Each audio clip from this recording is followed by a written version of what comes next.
In this video, I'm going to show you my 4 additional streams of income that you can also start today to take yourself on the journey to multiple streams of income. Let's get going. If you haven't seen last week's video where I shared why you need multiple streams of income in 2022, then go ahead, check that out. It'll be in the description somewhere over here. Check it out. But I'll give you the quick elevator summary pitch, which is the rate of inflation is currently outpacing the salary increases, meaning that in real terms, we are all getting poorer every single day. Now, one way to combat that is to try to increase your salary of your day job, and that's fine, but it is only a temporary solution to the problem. The only real way to overcome this problem is to have multiple streams of income. Now, before we get into the video on the actual 4 ideas I'm going to share with you today from my personal experience, I want to just remind you of one thing. Because there is a lot of rubbish out there on YouTube and the internet that basically says, yeah, multiple streams of income is going to make you rich. Maybe, but that isn't why you need multiple streams of income. Multiple streams of income, maybe we should take a shot every time I say that. Multiple streams of income is about diversifying the risk that any one particular tap could get turned off. So everything I'm sharing with you today is not about trying to make you rich quick. I can't promise that. No one can. I can tell you that it is going to take you a bit of effort, and I can also tell you that the more consistently you do these 4 ideas, the better the results that you will see. And I know that because I personally have experienced it. And you know what? I'm not special. So if I can do it, you can do it. Let's go. Now, I've ordered these ideas by the speed at which you can make money from them. So the first one is blogging. Now, I blog using a platform called Medium, and Medium pays you based on 2 factors: the duration of time that people spend reading your article and the number of people that read your article. Based on those 2 factors, it pays you for everything that you write. Now, I first started making money through Medium about a year ago when I just posted my blogs on there, and it was never really about creating another stream of income. I just posted ad hoc. And I didn't post very often. I posted maybe once a month, or it kind of then petered out, and I sort of spent maybe 7 months not posting anything at all. And obviously, as you would expect, my readership and therefore my money declined massively. But what I have found is that in the last since beginning of February, and we're now the 11th of March, I've started to take Medium a lot more seriously and trying to put maybe 2 to 3 blogs out every week. In doing that, I've noticed my earnings are starting to creep back up again. And look, it's not changing my life with that amount of money, but I am noticing a correlation between the number of blogs that I put in, the quality and the quantity, and the money that I see in return. This is not the primary reason that I do blogging. Genuinely, I really enjoy it. So the money is just an added bonus, but it is a really easy way to get started, because as long as you have a PC, you can make money through blogging. You can do that even if you don't know what to write about, and you write a blog about the fact that you don't know what to write about, but you want to start a blog. You've already got your first blog post, and there are loads of books out there about how to write good blog posts, all this type of stuff. So it's really, really easy to get started, and you can start making money pretty much straight away. I will include a link to my Medium blog in the description, but Medium isn't the only platform that you can use. There are others like Substack, which pay, I think that's based on email subscribers, and there are other platforms out there. Go and see what works for you. I started with Medium, it works for me. I've got a growing following now, so I'm just going to stick with Medium, but it's also up to you. Another way that people make money through blogging is through their own website. So in addition to using Medium, I have my own website, todayisOld.co.uk. Again, put it in the description, you can check it out. Again, all I'm doing there is I'm sharing the same content in 2 places, but on that blog, I've got Google AdSense. So I make money through AdSense through that website. Is it the best way? Is it what every top blogger would recommend? No, probably not. But do you know what? For where I am right now, it works for me. It could probably work for you. Give it a go. The next is related, and it's affiliate marketing.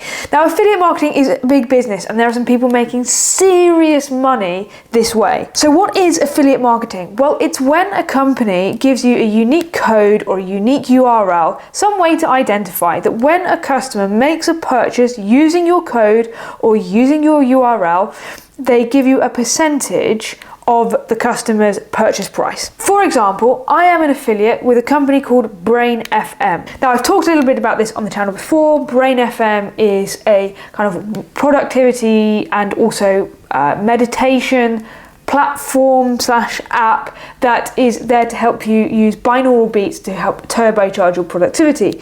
Now, I actually was a full-time, full price payer of Brain FM before I became an affiliate for them. So I really care about the product. It's really helped me, and I was telling other people about it anyway. And then I found out they have an affiliate program, and I joined it, and now I consistently make money through this affiliate program. Now, there's a misconception that in order to be making money as an affiliate, you need a big following. Well, I don't have a huge following. And just to be transparent on that, I have 77 followers on Twitter, just under 400 followers on Instagram, 374 subscribers on YouTube at last checking, and just over 1,000 subscribers on followers on LinkedIn. So I don't have a huge following by any stretch of the imagination, yet I consistently make money through Brain FM. Why is that?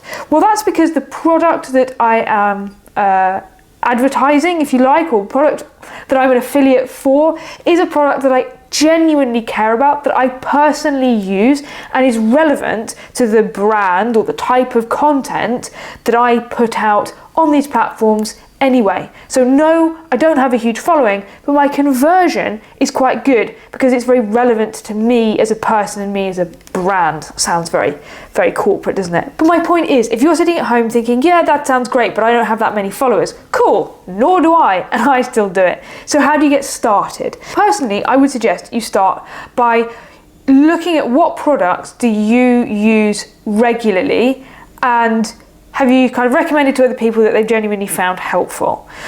So reflect on your own, what you're using in your own life first. Then have a look at that company's website to see if they have got an affiliate program already.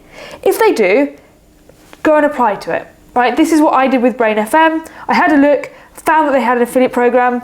Ta-da! 2 days later, they got back to me, successful. Here's a URL, here's a unique code, and actually people that use my code actually get 20% off themselves. So the customers win, I win, Brain FM wins, we all win. So if they have an existing affiliate program, fantastic, go and apply for it, good luck. If they don't, then it's still worth maybe reaching out to the company. You could try to find their email, or you could try to reach out to them through Instagram, depending on how big the company is. And look, you never know, they might just say yes. But I would definitely suggest that, affiliate is not about trying to make money by just pushing any old product. That if you do that, people won't buy it, your conversion won't be good because it won't be authentic. Instead, focus on products that you genuinely use in your daily life, that you genuinely know that the type of people that engage with your content would find useful, and then everyone will end up a winner. The great thing is it actually relates to things like blogging, because almost all of my sales through affiliate are driven from my blog. So I am pushing traffic from one place to another and converting it into money. So all of these things relate to each other and help each other. So don't just think about these as different streams of income. Look to see how you can use one area to help another, and then you're on the way to success. Number 3 is Flipping clothes. This one is close to my heart because this is where I started back aged 18. And I just got some clothes that were pretty cheap but were decent quality. I tidied them up, repaired anything that needed repairing, and just to be honest, I just washed and ironed them. It's amazing what a spruce up can do. And then I just flipped them. I took them to a local market stall, realised that probably isn't the most optimum way to use my time, so I turned my website into a catalogue, and then I hooked it into Amazon, and then I could sell both ways. And as long as I was careful on my stock control, learned that the hard way, then I wouldn't have any problems. Now, I closed all that website down because I actually came across it a few months ago and it looked so bad, and I really didn't want anyone to find it. So I closed it. You can't find it, don't bother trying. But there are a lot easier ways to do this than I did it. And I now do this even today, but just pretty much ad hoc. So what I do now is my partner happens to live near a big second-hand clothing warehouse.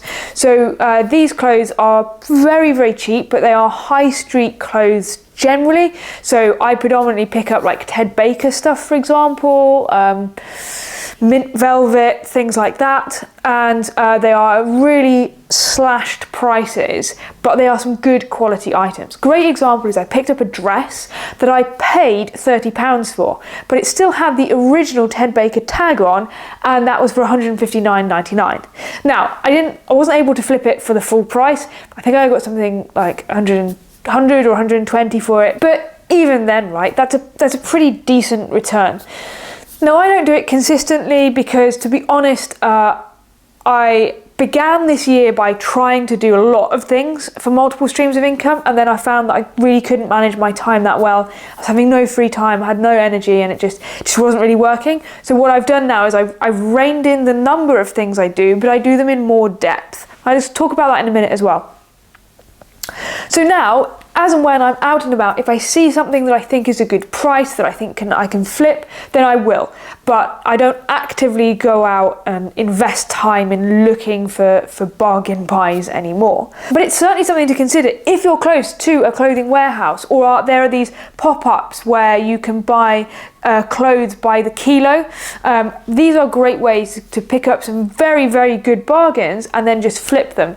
And there are loads more platforms now than there were when I was doing this 10 years ago. You obviously got eBay still. eBay, I find, is the most effective, and it's also super, super easy to use. I get the best prices on there, but eBay takes a commission, so you have to factor that into your overall thinking about how much profit you're making. But then you've also got things like Vinted, Depop, there's Facebook Marketplace, but to be honest, like, people are just there for a bargain. I've never had a serious buyer through that. It's never really worked for me.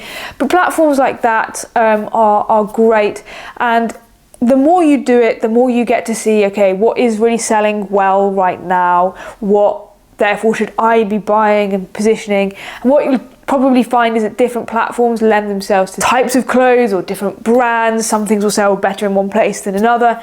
And if you do this consistently enough, you will start to pick up these patterns and you can become really good at it. Now, this is obviously a little bit more effort because in addition to actually having to find the pieces, put them on these different platforms, you then, once you've sold them, need to ship them, of course. So you've got to factor your time into this as well. And now we come to the last one. And you know what, guys? I think we saved the best till last here. So drum roll, please. This is freelancing. Freelancing is great because it is the most freedom. Freelancing is when you take a skill set that you already have or a service that you know how to provide and you deliver it ad hoc to businesses, companies, people. For me, this is digital marketing that need your service, but they don't want to employ a full-time person to do it. They want to hire you basically on a contract basis to deliver a very specific service or like set of services. For me, for example, it's digital marketing. So I do things like writing copy for websites, making the website, looking at the UI, UX.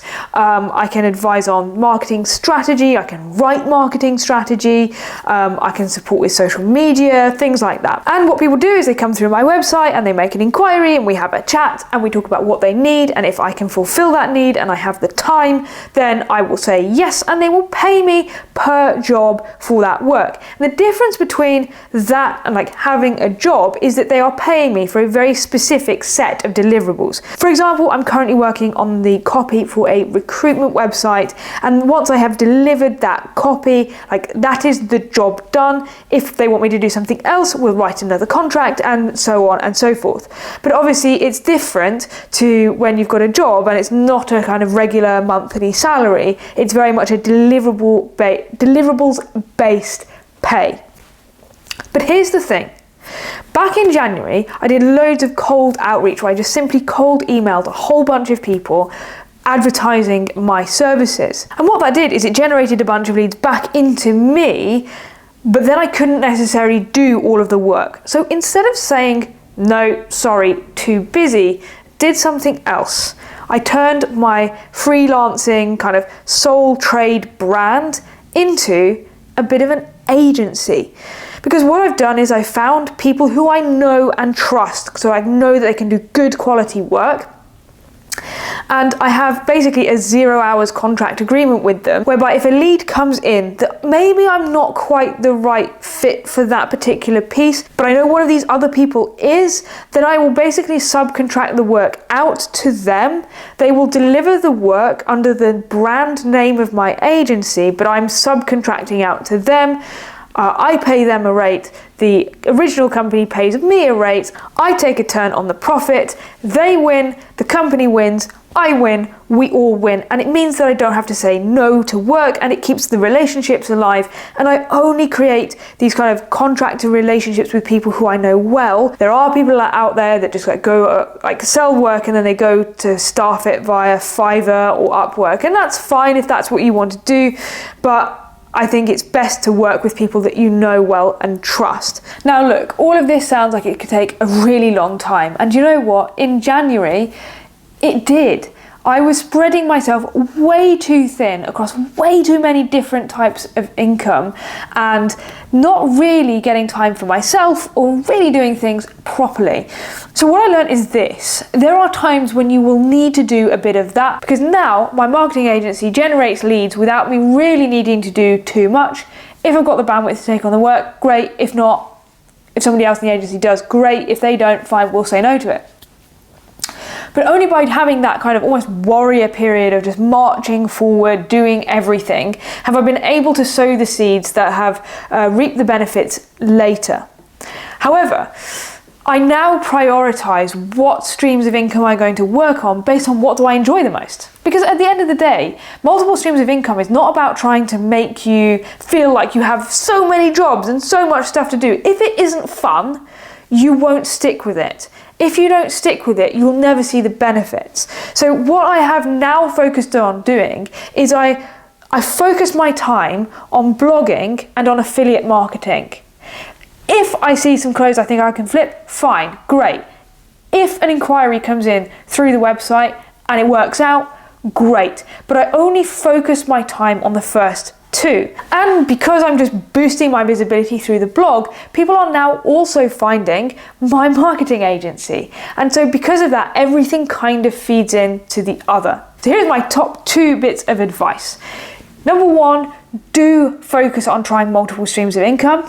Secondly, do things that you enjoy, because if you find it fun, literally everything else will follow. The money will follow. You do need to therefore do these things consistently, because it is only with consistency that you will actually see the benefits. Because until that time, where the reward is physical and tangible, i.e. it is an actual income, you need something else to propel you to keep going, to keep being consistent, and the only thing that will work is it being fun. So just to summarize the 4 streams of income that I have that you can start literally today, it is blogging, affiliate marketing, flipping clothes, and freelancing. There are loads more ideas out there. feel free to drop them in the comments. Love to hear everyone's ideas. I hope you found this video useful. Remember to have fun on the way because that is super important. I hope you've enjoyed the video. If it's been useful, please give it a thumbs up. If you find this type of content interesting, then feel free to subscribe, hit the notification bell, and we're going to talk about all sorts of things like this. So, see you on the next one.